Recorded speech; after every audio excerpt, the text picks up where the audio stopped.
Hi, readers. I'm Jordan, And I'm Katie. and welcome to Not Another Heroine, the podcast where we break down the best and worst fictional heroines, those swashbuckling ladies who have to work a little harder than expected for their happy ending. This week we're reading The Undying King by Grace Draven, otherwise known as We Can Go Deeper. Oh my god.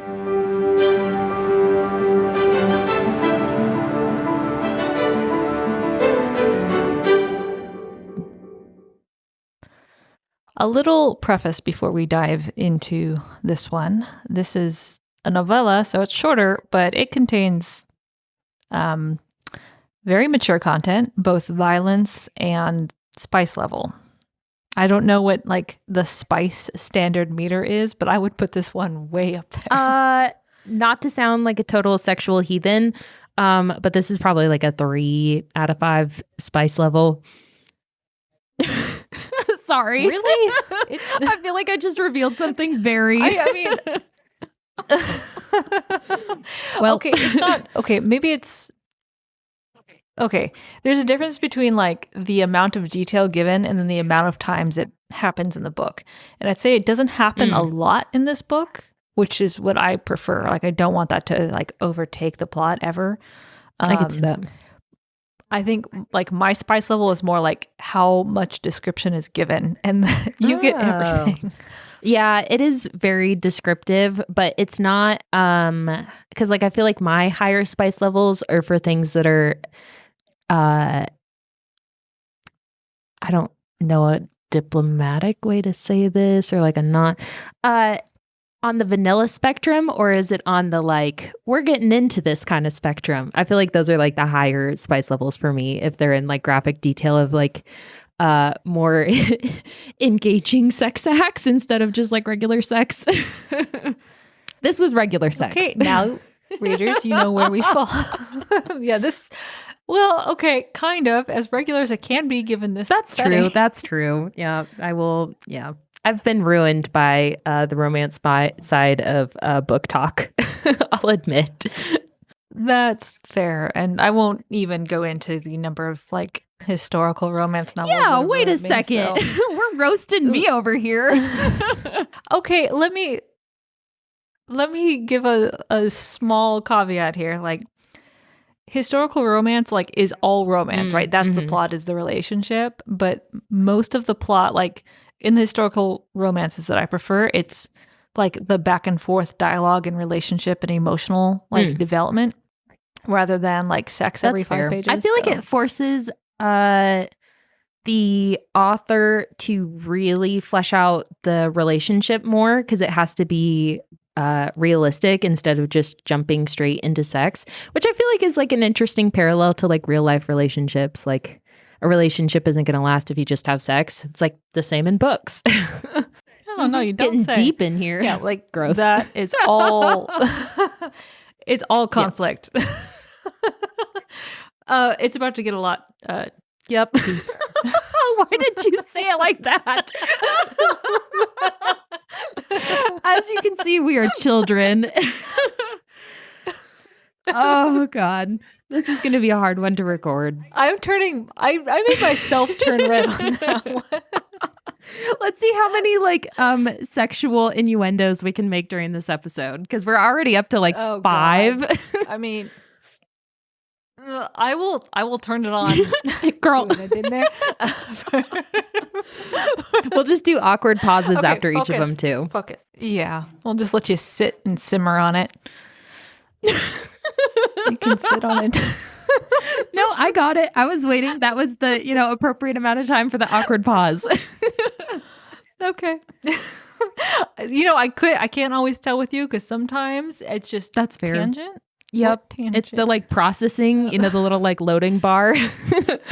Okay. So those caveats in place, we will dive in now.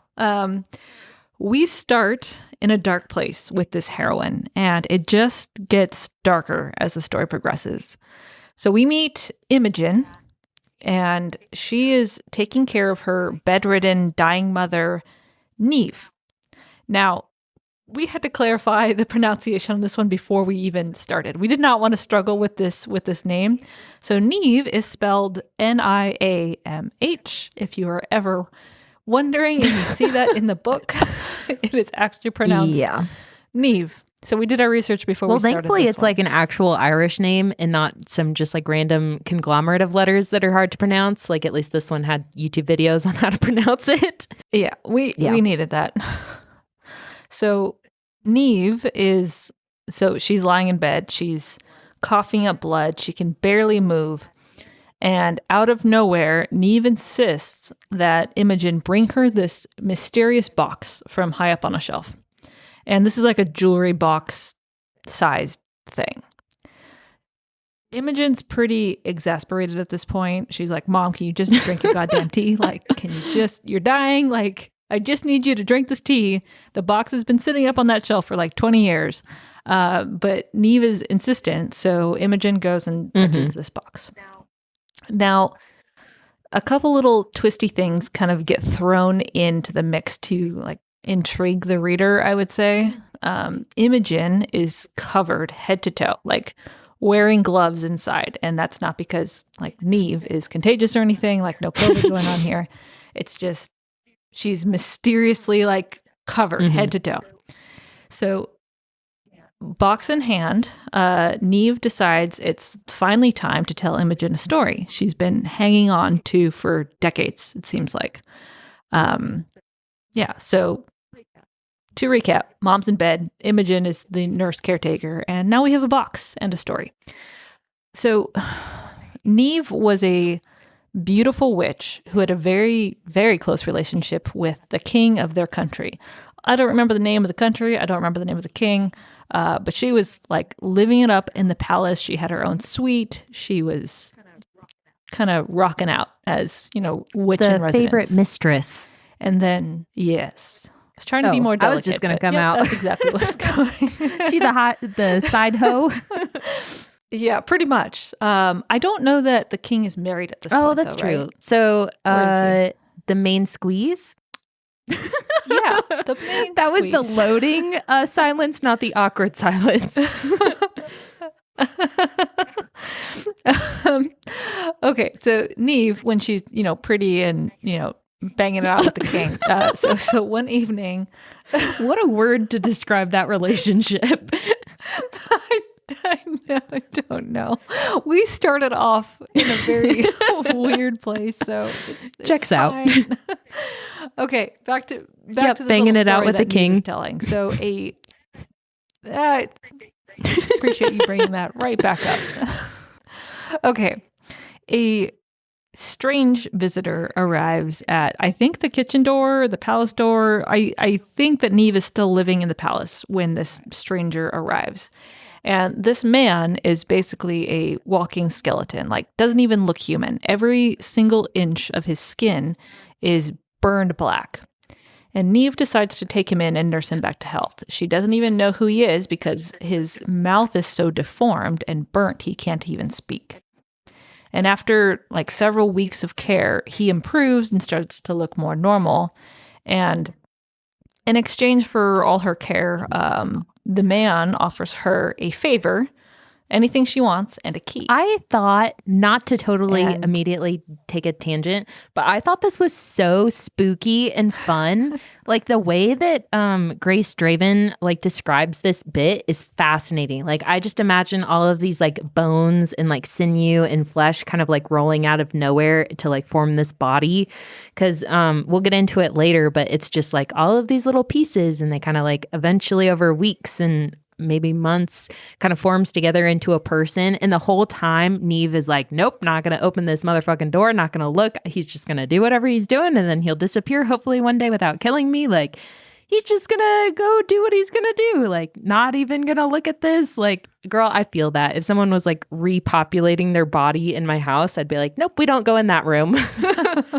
Yeah, like I don't think that was clear when I first described it. Is that like, yeah, walking skeleton that is gradually becoming more human. Hella spooky. Like cinder by cinder. Yeah. It is so, like you said, atmospheric. Like this is a story within a story, and it's done so freaking well. I agree. Yeah. So when Neve wants to redeem this favor from this man, she doesn't know who he is, at least this point in the story. She just needs to use this key to find him, and then she can have whatever she wants. This is what she's explaining to Imogen. And then she launches into the story of the ancient kingdom of Teneroth. And it's King Sedata. I think. Sedata? What did we decide? Yeah, that sounds worse. Yeah, Sedata. Sedata. Okay. They both sound bad, but there's always going to be at least one name that we definitely fuck up. So this ancient kingdom of Teneroth exists, and King Sedata, the king of Teneroth, supposedly drank the living waters and became immortal. And then this kingdom disappeared off the face of the earth thousands of years ago. And its like existence and the king's existence is like considered mostly myth and legend. Nope, not at all. It's so Neve's so we have these two like different side stories, and Neve pairs them together and says, hey, like this skeleton that I took in and took care of, that was actually King Sedata. And he was burned at the stake, but because he's immortal, his body slowly put itself back together like cinder by cinder. And the key that he offered her would lead her to the vanishing kingdom of Teneroth. This was so fun because I feel like a lot of authors kind of like just bypass the whole immortality thing. But this is like the fucked up version of immortality. Like he literally cannot die, like was obviously burned alive, tore apart, and his body's like, nope, bitch, you're still going to be alive. Like, I hope you're ready to get re-put together. Yeah, like it's not a lot of detail, but it's enough detail to make your like shoulders hunch up and like ooh, just sympathy for like this is what, like you said, this is true immortality, and it's terrible. So the important question here is like, just what did King Sedata do to get burned at the stake? So, well, he is known as King Sedata the Fair. So it's possible he had like a few jealous ex-girlfriends, but more on that to follow. It's more likely tied to his other title, which he was known by later in life as Sedata the Butcher. Yeah. I'm going to guess that someone got real tired of him butchering other people, and they're like, well, now it's your turn, buddy. But still, like the amount of description she gives for like this dude who was burned alive and then like painfully, excruciatingly put back together against his will. Yeah. Because I don't think I've read a book that really talks about something so horrific like that, but in enough detail that you're not like grossed out and stomach turning, but enough to really get your imagination thinking. Imogen very patiently listens to this story, but she's a little over it. She's been taking care of her mother for probably months at this point, and not only is she exhausted, she's probably just emotionally done too. It's pretty clear right up front that Imogen has a lot of insecurities in relation to Neve.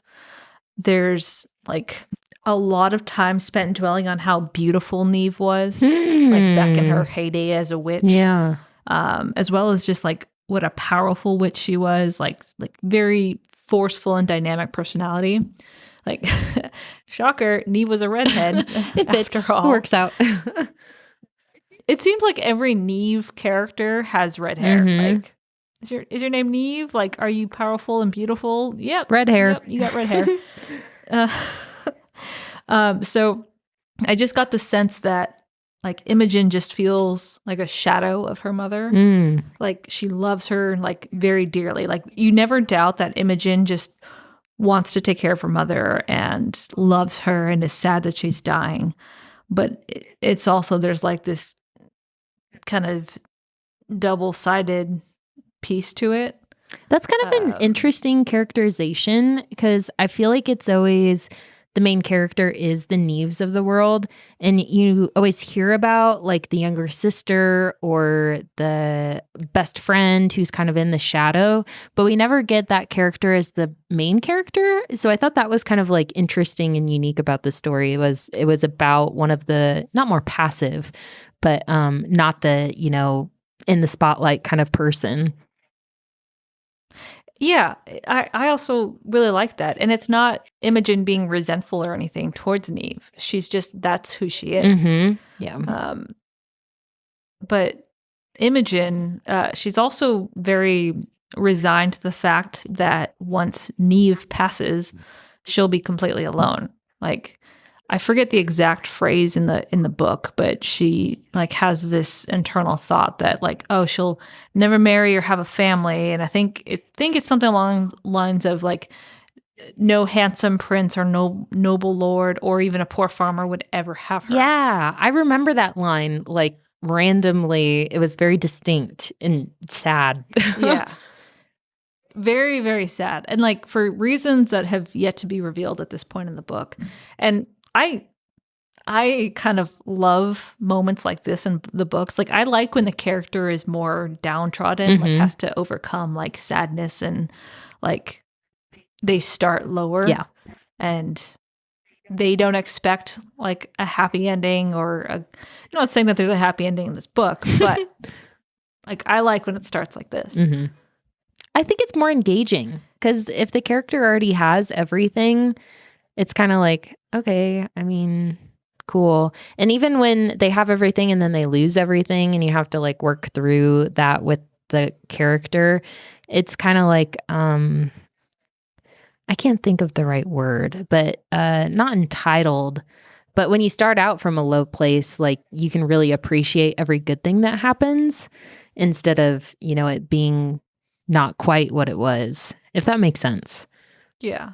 I think it's the Cinderella aspect. Yeah. Yep. A little bit. Yep. That is exactly it. Yeah. Yeah. It's more satisfying. I mean, it's why Cinderella, like, it's why that theme is so popular. Like, not necessarily the exact Cinderella storyline, but like the whole downtrodden character, like, makes good. Mm-hmm. Like, yeah. That's, yeah. Especially when it's, they do it of their own fruition and not like someone saving them. It's always the more like, yeah, she's fairy godmother working her butt off for her happy ending. That's what we like to read. Mm-hmm. That's why we do this podcast, actually. True. So. Yeah, that's literally the tagline. Yep. So, but like it gets more sad. Like, so Imogen has no friends, like 0 friends. So she and Neve have been living in this cottage on the edge of a small town, and like they only venture into the market very rarely, and like Imogen is never allowed to leave the house without her gloves and cloak. She doesn't talk to anyone. Like she's just Neve's shadow. So yeah, this is a very lonely existence. But like we stated before, Imogen isn't a very negative character. She's just seems resigned to life and kind of takes things as they come day by day. She's not resentful towards Neve. If anything, she seems almost in awe of her and like grateful that she took such good care of her. Mm-hmm. But there's a bit of a plot twist here, and that is Neve isn't her real mother. Dun, dun, dun. Yep, that will come to play later. So Imogen doesn't know who her parents are, and Neve never revealed them to her. And it's kind of fuzzy here at this point whether Neve knows who her parents are and just chooses not to tell her or doesn't know. Yeah. Because when I was reading this, I weird, right? low-key skipped past the part where it was revealed that Neve isn't her mom. And so we get to the end when they like talk more about like who her parents are. And I'm like, wait a second, but Neve's her mom. And it's like, no, it is not. Yeah. And so like Imogen has grown up knowing that Neve is like her foster mother, but doesn't know who her parents are. And Neve either doesn't tell her because she doesn't know or doesn't tell her because it's important that she doesn't tell her. Mm-hmm. So yeah, Imogen has a kind of sad little existence here. But back to the mysterious king of Teneroth. So Neve is bedridden, clutching this jewelry box. And she whispers like a little incantation, because she's a witch, by the way. And the box pops open, and there inside lies this beautiful pendant. And she tells Neve to take this pendant because it's the key, and seek out the king, because she believes the king of Teneroth, Sideta the Fair, can cure Imogen of her curse. Imogen is cursed. Interesting. So could it possibly have something to do with like the gloves all the time and the lack of marital prospects? I'm gonna guess yes. Absolutely. Yeah.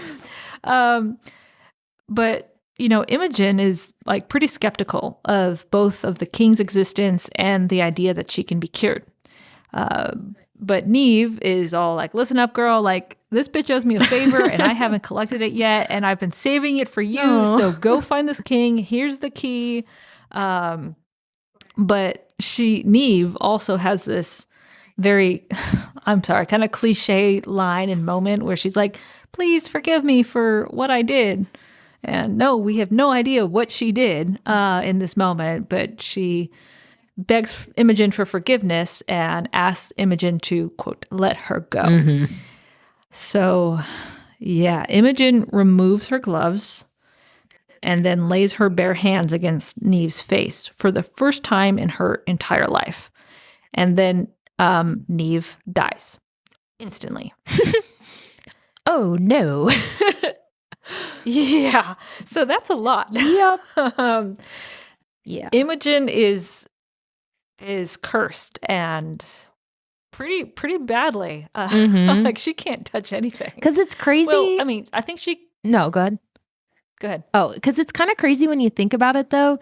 So if she's cursed, where everything that she touches dies, you have to think of all the times that you have like auxiliary touches with people, like unintentional, like bumping in the street, or like, especially in the time frame that this takes place, like she can't really go to the market unless she's totally completely bundled up, because if you're in a crowd, you could just accidentally mow down a bunch of people by like bumping into them. And there's also a part, I think it's a little bit later, but we can talk about it now, where she talks about how like she's like soaked in like sweat, like drenched. And I cannot fucking imagine having to wear all of these layers all the time. Like you would just feel so hot and like damp, like, oh God, I'm fine. Yeah, like she never lets a single inch of skin show. Like ever. Yeah. And it would like, it's a little bit easier on your face because no one's going to like reach out and touch your face randomly, generally, especially if you have like a hood on. But, and I think her curse only like applies to people. Yeah. But it's pretty serious. Yeah. God, I can't imagine. And it would feel weird too, because like even inside your own house, you can't take off all of your layers because your stepmom, foster mom is there. And like, what if you accidentally like bump into her when you're in the kitchen or something? So it's like, at no point are you really allowed to take off all of these layers. Well, and then imagine what it's like to live never knowing like human touch. Yeah, that would be wild too. Because even, this is going to sound so sad, but like, like if your significant other or partner is gone for a while and like, you don't really, I feel like in American culture, like touch people like outside of romantic relationships often. And so you kind of get that like touch starved feeling. And then you get a hug from someone and you're like, oh my God, like this touched my soul. So I can only imagine that on steroids. So I am not I don't know if you can pick up on this, readers. I am not a touchy-feely person at all. Like, don't like hugs, don't touch me kind of unsurprising person. I know. I have a few friends who like just force it on me, like, no, I'm hugging you and you have no choice. And so like there's a select few people like I will tolerate it with, but like in general, I'm like, no, don't. There's a line, don't cross it. That's fair. I feel like I'm kind of that way with people, just like friends. Like I don't like hugs from friends or even like hugs from family members, but like significant others, I'm one of those like, we're going to hold hand in the grocery store. Yeah, that's me. Yeah, there's no way to comprehend like what this life would be like, Yeah. never touching anyone. God. Like no matter how much you dislike like physical touch, like from like random strangers or even close friends, like to some extent, everyone like likes human touch and needs it. Like we're humans, we're animals. That's kind of like part of our nature. Mm-hmm. And the anxiety I will too. say, the like nervousness. Yeah. Yeah. I can't imagine like the distress that even if you did take off a layer, the fear that you're going to accidentally like fucking kill someone. Like, ugh. Yeah. What a horrible way to like live. Yeah. And then like as a kid too, like as a small child who wants to like children like learn the world through touch. Oh, like that's so sad. I didn't even think about like little girl Imogen wanting like a hug or like scraping her knee and she can't get like coddled because she'll murder you. Yeah. No. Yeah. So we warned you that this was it starts in a dark place and it gets darker. And this is not even the darkest place we go. Not at all. So the story now shifts to a completely different scene. Different characters we're introduced to. So we're in a palace and there's a handsome prince there and a dark wizard. Like I'm just gonna call them what they are because they have names. I just don't remember what they are. Nope, I don't either. Like I think we meet the handsome prince twice in this entire book, and we meet the dark wizard 3 or 4 times. I want to say his name is like Hayden or something. Yeah, it is Hayden of Castigar. That's the first time I've heard his name. yeah, that sounds right. I do something I do appreciate about this author a lot is that her names for both her places and her people always like fit the setting. I could see every that time. Yeah, because all of the names and they all kind of give the same spooky vibe of like Scotland, Ireland, foggy, cold. Yeah. Yeah. Well, this Hayden, the prince, I just can't. I'm picturing Hayden Christensen now. You know who that is? Star Wars that plays Anakin. Yeah, I love him. Oh, I mean, he's got like Prince vibes too with like, his long curly hair. Mm-hmm. Like, so yeah. See, now I like this character, even though he turns out to be a dick. Just put a pretty face on it, and then it goes downhill. Yeah, I mean, he's not a terrible character. Well, we'll get into that later. Yeah. Anyway, this prince is grumbling about the fact that he needs access to certain trade routes, and he can obtain these trade routes if he's like has proof that he's engaged to this lost princess of the country controlling the trade routes. Again, like missing names here. And apparently, I took it to mean that this betrothal agreement has been in place for years. That's how I took it. So he's supposed to be, engaged to this princess, but this princess has been missing since she was a child. I have no idea who this could be. Weird. We don't have a random, girl in the middle of a forest with no parents. Coincidental.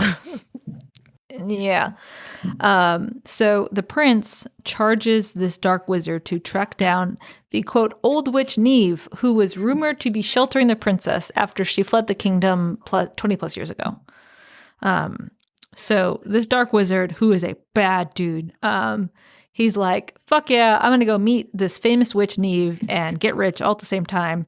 So he sets off with a troop of soldiers to go collect the princess. And this is liked this, that he had ulterior motives, because a lot of the times we get these villains or side characters that are very one-dimensional, but I loved the fact that he was even like internally like, okay, yeah, I'll do what the prince says, but like I'm gonna go on this side quest to get rich. Like I appreciated that, because like you have these like rich, powerful wizards and they're just doing the bidding of the royal family all the time, like doubt, like they are obviously looking out for themselves. But this is one of the first books where they're upfront about that. Like, yeah, like this dude makes no qualms about the fact that he's like doing this because like he wants to, not because he's being told to. Yeah, I appreciated that.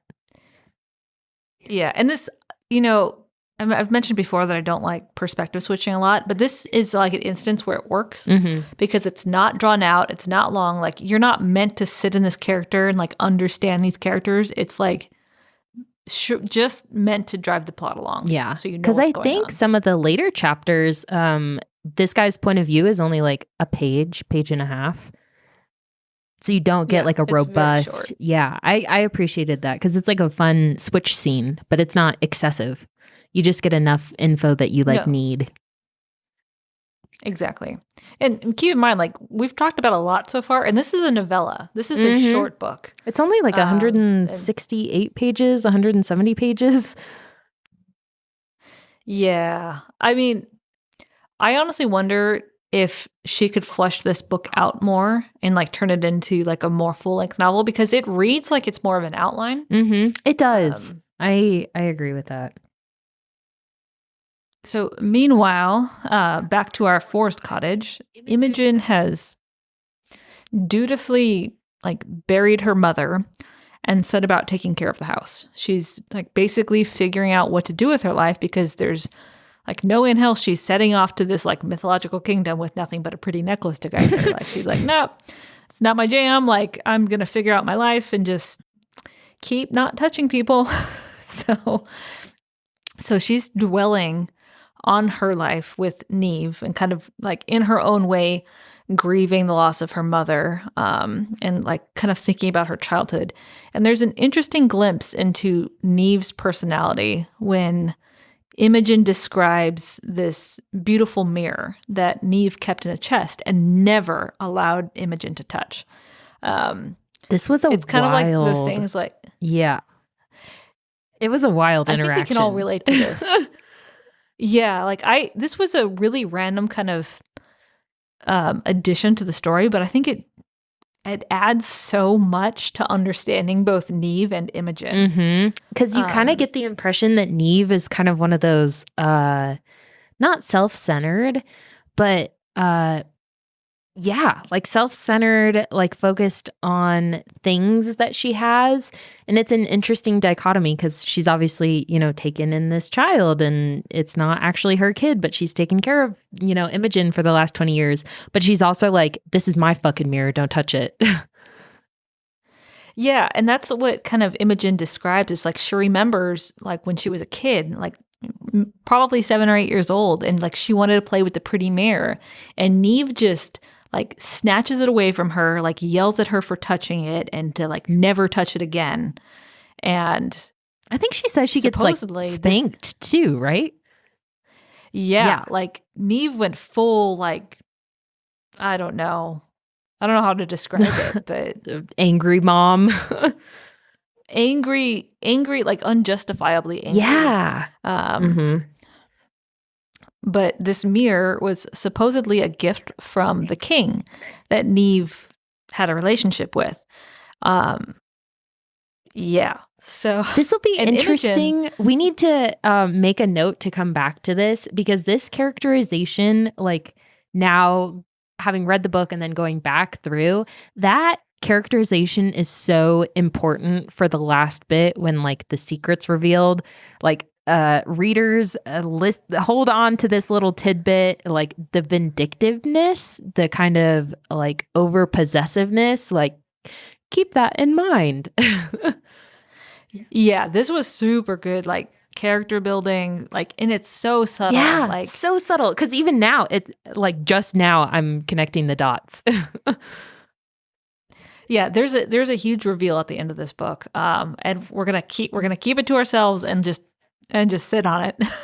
But yeah, Neve was a good mom, but she had clearly has some issues. And Imogen, in like remembering this like childhood thing that happened, she never went back to the mirror. Like she wasn't that kind of kid like that to push the button. She's like, oh no, I'm so sorry. Like, I love you, mommy. Like, I'll never touch your stuff again. But now that Neve is dead, Imogen's like, well, she ain't gonna yell at me now. So let me take a look. I think she breaks the mirror, doesn't she? Yeah, it like immediately shatters.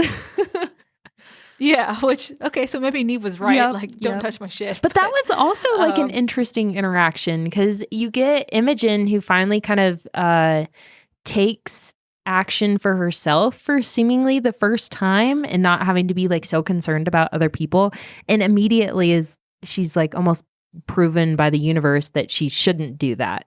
So it's like an interesting, like, no, I know you want to like do something on your own, but don't. And she's like, okay, I guess I'm just not going to do anything for myself. Imogen is a very like, she's not a sad character like when you're sitting in her internal thoughts, but like a lot of sad things happen to her. And it's just like back to back too.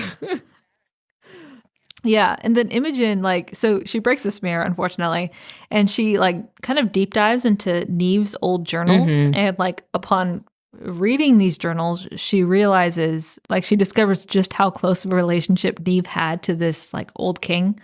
Because Neve describes in detail. Yep. Yeah. And then I think Imogen's like a little embarrassed by reading like these interactions. I cannot imagine like reading my mom's diary about her like hot boyfriend. Like, I think I would rather die. Yeah. And that's the thing. Like Neve goes into detail, like how virile. Oh, yeah. Whatever that word is that authors love to use when describing men. Every single time. Yeah. So I think like Imogen's on this like exploration quest in the house, like going through everything that she couldn't go through before. So she gets back to this box that's now unlocked, and she just can't help it. Like the necklace is still sitting there and it's so pretty, and she just has this thought that she wants to wear something beautiful just one time, which I thought was really touching. But huge mistake. Like the mirror was a mistake, the journals were a mistake, this necklace was a huge mistake. So yeah, she puts this thing on, and this necklace like becomes alive. The pendant starts glowing and growing, and like there's like these silver snakes kind of get all twisty and alive and like wrap around her neck and like upper body and like melt into her skin. Oh, I got nauseous reading this part. Like even thinking about it right now, I'm like, ew, because it's just the way it's described is it's like embedded in her skin, but like raised up a little bit. So it's like just under the skin, but you can feel it. That makes me fucking queasy. Like oh my God. So I got nauseous as she's like panicking, and I'm like, yeah, girl, like I would be panicking too. I feel that. Yeah, it's like the descriptions are super cool. That's what this author does really well, is all of these descriptions are very vivid and you can picture it immediately.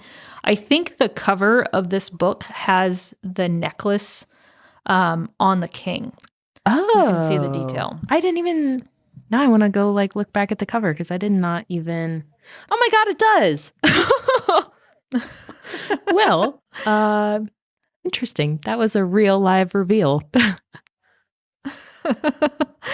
So, okay, Imogen's freaking out. She's got like legit silver veins and swirls all over her neck and arms. And now that this thing is like embedded in her, she can suddenly see a glowing silver path in front of her leading out of the cottage to somewhere. So she's kind of like freaking out. Like, this is not good. Like she doesn't like it. She can't get the necklace off. Like now there's this weird silver path, and she's like kind of obviously she's had to be a homebody her entire life. And now she's just got to, I don't know, potentially follow this random silver path because like that's all she can see. This was a nice forcing function because I don't think, so like I get this is fake, like it's a fiction story, but I almost feel like her characterization would be inconsistent if she went off to go find this fake, or not fake, but mythical town and city and king without this forcing function of the necklace. Like I think she would have been content to just stay at home and live her life, but now all of a sudden she's like, fuck this necklace, like I need to get out of here and get this out of my body, like I guess I need to go find the king. Yeah, that's exactly what it is. Like you said, it's a forcing function. And like as a heroine, she's very practical. Like, she's horrified. She doesn't want to do it, but she like comes to the conclusion that like if she wants to be rid of this thing, she's going to go have to follow the path, which almost certainly leads to Teneroth, right?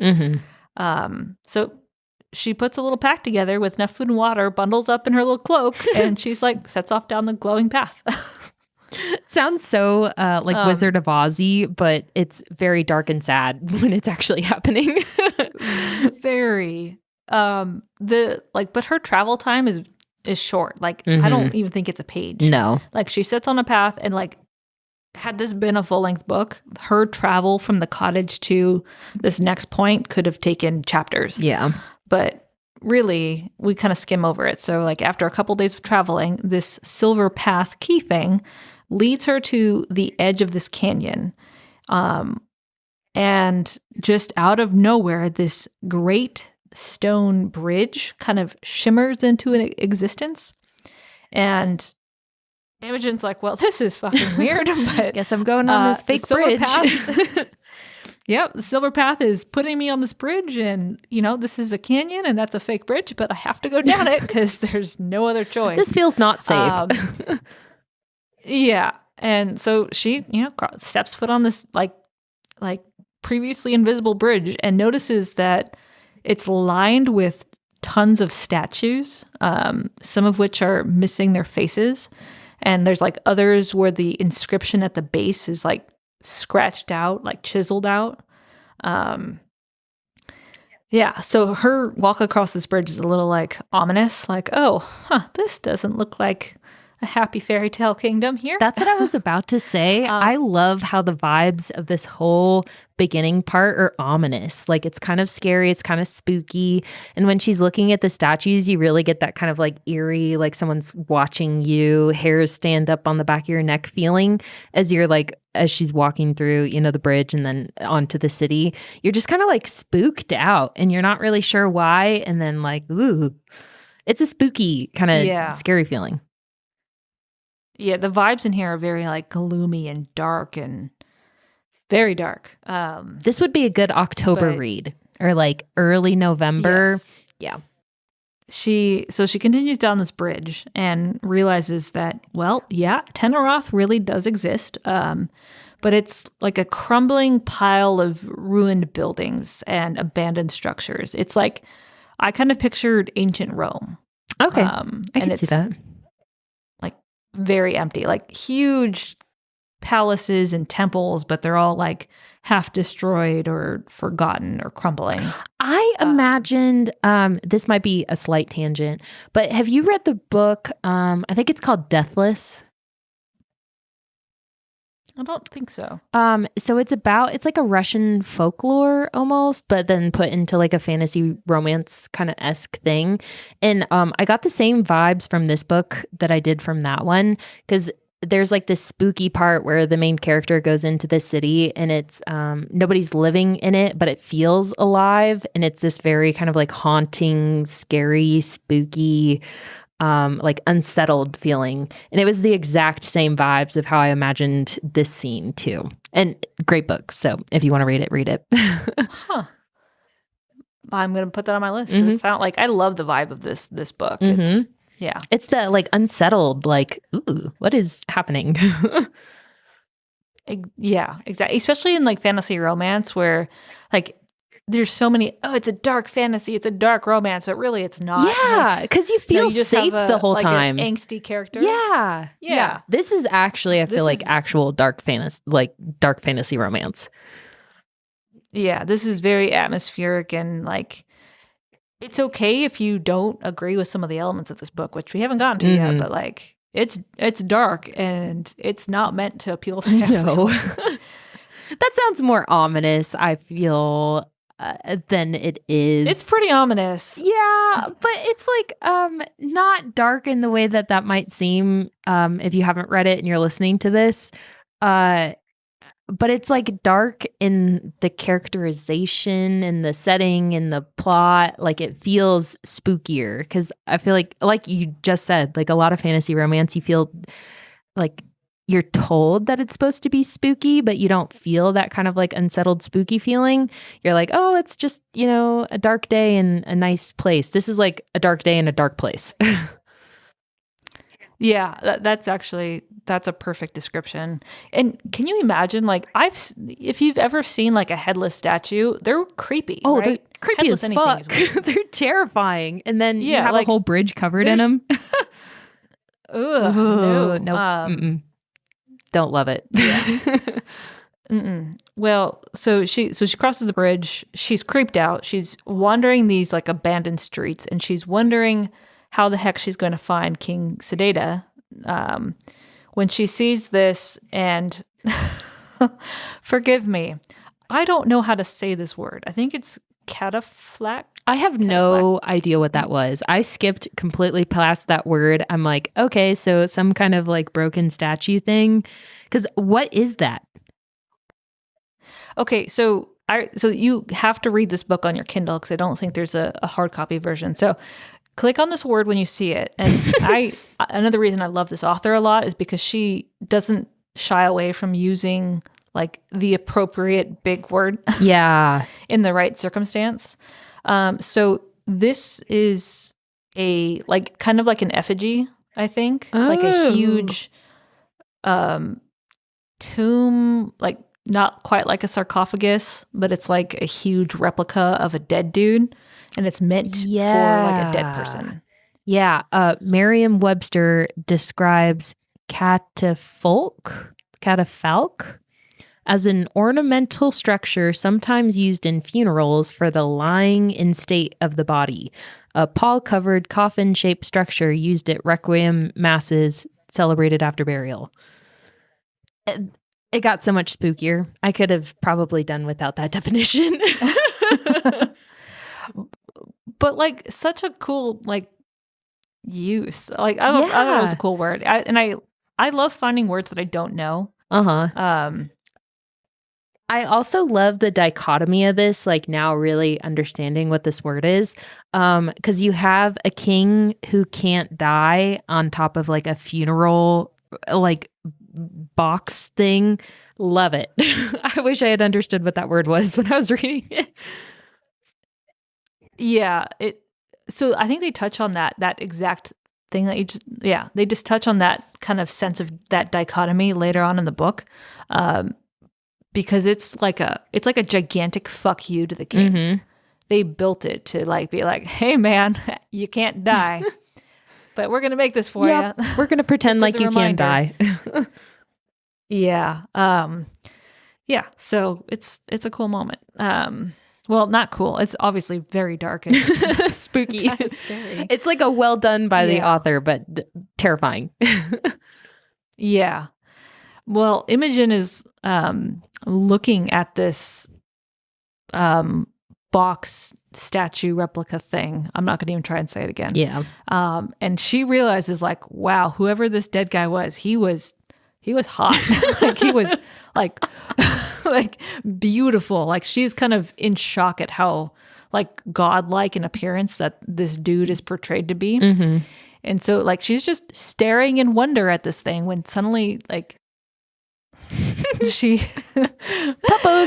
she feels a blade at her throat. Mm-hmm. I also love thank you podcast dog podcast dog, the mascot. I also love that when she's looking at this like statue, she has a moment where she's like, okay, yeah, he's super good looking, but he also has this like meanness to his features. And I don't know, there are some people that are obviously drop dead gorgeous, beautiful, but you get those very mean vibes from them, like haughty, kind of aggressive, like self-centered, like malicious features in them. And the way she's describing it is she's kind of like, in the book, she's like, ooh, I'm kind of like freaked out by this. Like, yeah, he's good looking, but I don't think I'd ever want to meet this person in real life. I think she says he had like a cruel twist to his mouth. Yeah. Freaky. It makes me think of, the dude who plays, so in Harry Potter, mm-hmm. the dude who plays Draco Malfoy's dad. Yeah. Mm-hmm. Like, that's someone who, like, I would say, if I'm remembering correctly, that's someone who would be, like, classically beautiful, but, like, looks mean. Yeah. Yes. And I kind of feel like there's some scenes in pulling back to Twilight again. In the Twilight movie where Robert Pattinson, you get that like very beautiful vibe, but he kind of has like a mean twist to his face where you're like, he's almost like condescending or like you're beneath me, like I'm a god to you. Like you kind of get that vibe just from their face. And that's how I imagined the statue, like a very like, ooh. Yeah, I'd never thought of Twilight in that sense, but I need to rewatch it. And yeah, I've seen it so many times. It's like constantly on play in my brain. Well, yeah. So blade at her throat, and like from like slightly to the left and behind her, like she hears this voice ask her very like, I don't know, I imagine very ominous and growly, like, who are you? Mm-hmm. And Imogen realizes immediately that Neve wasn't fucking around, and Sedata the Fair was aptly named because she is face to face with the King of Teneroth. So Imogen, like very practically, like, well, I'm Imogen. I'm the daughter of Neve. And by the way, your key has possessed me. And if you could please take it off, that would be really nice. And then I'll leave your kingdom forever. Yep. I love how Imogen is just like straight up. Like that's her characterization the whole time. She's kind of like unscared of people. She's just like, well, I'm just gonna be straightforward and just tell you what I need. Like there's no self-doubt. No, she just like comes out and says it. I love it. I imagine when like you can touch someone with your pinky finger and kill them, like that gives you a little bit of self-confidence. Yeah. Like, try me, bitch. I could see that. And it's kind of also interesting because she obviously has never really interacted with a lot of people. So I feel like she kind of has that naive, like, oh, you just tell people what you need and what you're feeling and everything will work out fine. I hadn't thought of her like in that sense, but that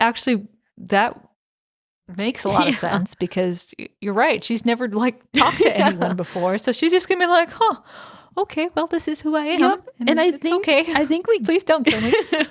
I think we get a highlight of it too from Sedata's perspective, where he's like kind of caught off guard. He's like, oh, this is kind of refreshing. Like she's just telling me what she needs and what she's gonna say. There's no like, you know, nefarious second meaning behind anything. She's just like, do. Can you get this thing off my neck? Yeah, because he like it does, I think, switch to his perspective like right away in this moment. And he's like, well, normally I kill people right away when they like trespass in my kingdom. But this chick's kind of different. She's just so polite. Yeah, and so this blade that he's resting against her throat, I also like this. It's not like a sword or anything. Like he carries a glaive is how they describe it. I don't know what that is. I don't know. Because he carries an axe and a short sword. But it also has the glaive thing. But I don't think I've ever even, I don't know what that is. I think it's one of those curved, rounded axe. It's like I just Googled it. So it's like a long stick with like a scary looking knife attached at the end. Not what I was expecting. Ugh. It got scarier. I don't think I'd like that. Oh no. Huh. Well, okay. Imogen keeps it together though. Surprisingly, I would have peed myself. Wouldn't we all at this point? Yeah. Super hot, deathless guy comes at you with a very pointy, scary looking knife thing, immediately crumbled. But please don't hurt me. I'm just here to get the thing off my neck. I put it on because I wanted to feel, pretty, and now it's in my skin.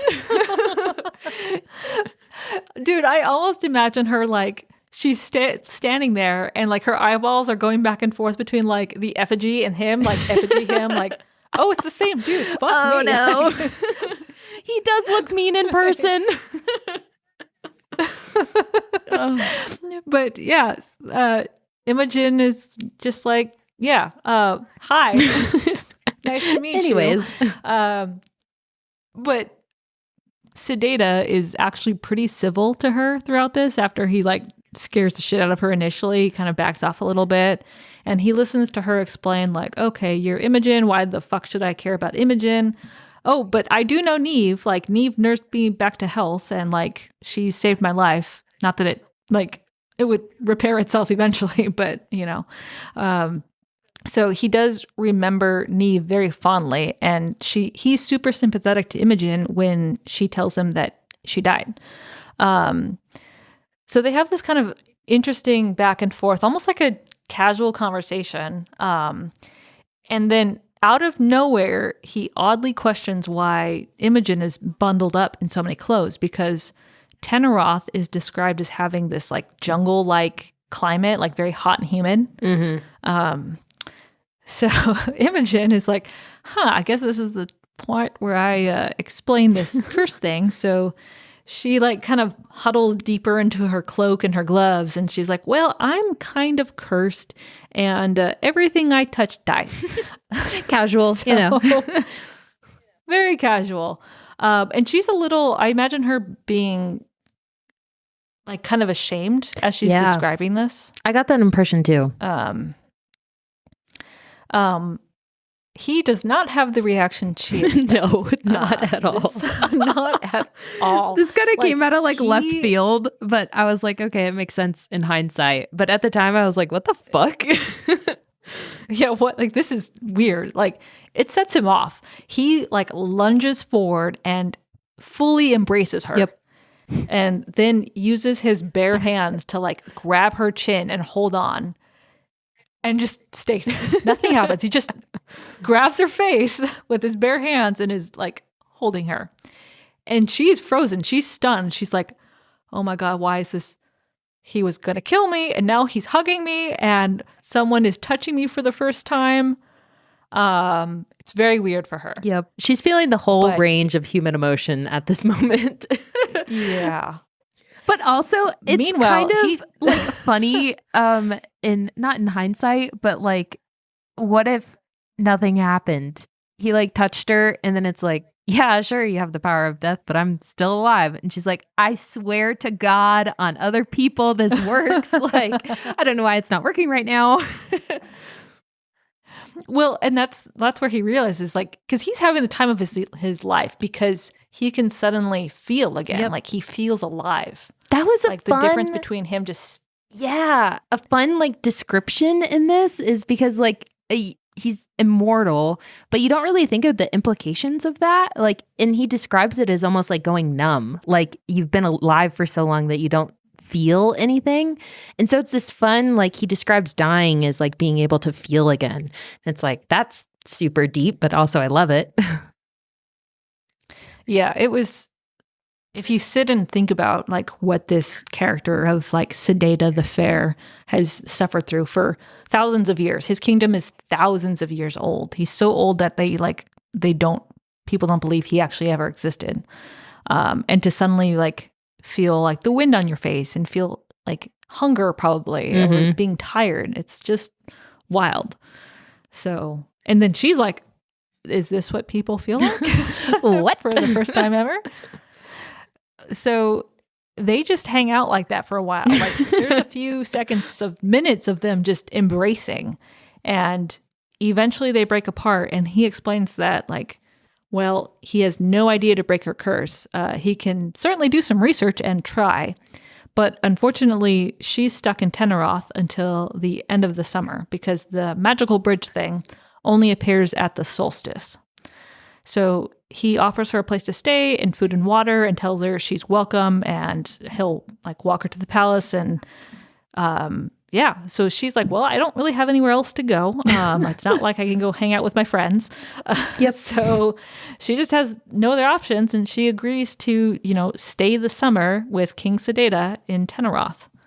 Mm-hmm. And I think it would be wild too to all of a sudden you can touch someone for the first time, because I think Grace Draven does like a really good job of describing the sensation. Like, she talks about how Imogen's like heart is racing and she's like terrified, but she's also like, whoa, like touch. Fascinating. Because I mean, she's never been touched. Yeah. And so I think that's part of the draw for staying more. She's like, oh, there's someone I can hang out with and we can be friends. Yep. And not like, accidentally murder. Yeah, it's it's such a cool premise. But I think this is kind of a cliffhanger, so I'm sorry. Oh, yeah. I'm sorry, readers / listeners. But we're gonna stop here. So from our shelf to yours. We'll see you on the next page.